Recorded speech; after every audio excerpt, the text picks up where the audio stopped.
The statewide buyer and seller advisory.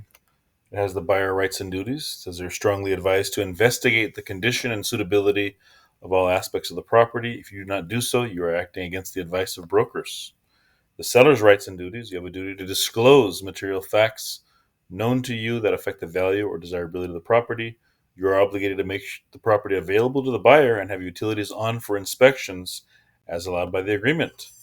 The seller is advised to seek legal, tax, and other assistance from appropriate professionals in order to fully understand the implications of any documents or actions during the transaction. If you are doing a 1031 exchange, you are advised to contact an exchange accommodator to discuss the proper method and timing of the exchange. So there's a warning about each of the areas. There's 45 different areas. For each of the areas, it recommends to check with a specific governmental agency and or hire a specific licensed professional to check on the item. And brokers do not have expertise in this area. So the 45 items are easements, access, and encroachments. If there's a common driveway or if another property is taking some of your property or on the other side of your property line. Environmental hazards, you'll get a report for that, which you'll pay for. The seller will pay for. Formaldehyde is inside of wood. Geological hazards like earthquake fault zones or flood zone areas.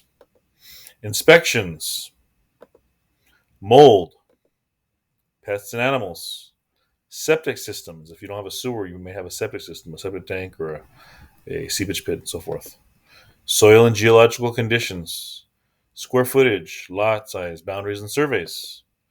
Water intrusion, well and water systems, wood destroying pests or termites, ADUs, building permits, and code compliance, buyer intended future use and modifications of the property, the California Fair Plan for property insurance, future repairs, replacements, and remodels, heating, ventilation, and conditioning systems, restrictions from historical designation, coastal commission, architectural, landscape, architectural, agricultural, or open space, or other restrictions. Insurance, title insurance, and insurance after foreclosure. Land lease, if your property, you have a mobile home and you're renting the land. Marijuana, cannabis, and methamphetamine labs. Owner's title insurance. Rent and eviction control laws and ordinances. Retrofit billing requirements and point of sale requirements. Short term rentals and restrictions. Views. Swimming pools, security and safety. Water shortages and conservation. Melrose improvements and taxes on new developments. Golf course disclosures. Neighborhood area personal factors, buyer intended use, high speed rails, and other smoking restrictions. Neighborhood noise sources. Schools. Underground pipelines and utilities. If there's a death on the property.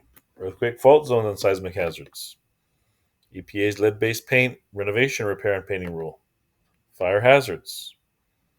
Tax withholding for foreign investment and real estate tax act. Flood hazards. Megan's Law disclosure. Notice of your supplemental property tax bill and the accurate sales price reporting. Zone maps may change. Arbitration. Electronic signatures. Escrow funds of the buyer. Home warranty. Identification of natural persons behind shell companies and all cash transactions. Liquidated damages. Mediation. Non confidentiality of offers. Community enhancement and private transfer fees. General recall defective product class action information. Homeowner HOA CCNRs. Legal action. Recording devices. Marketing, internet advertising, blog, social media. PACE loans and liens. Rekeying.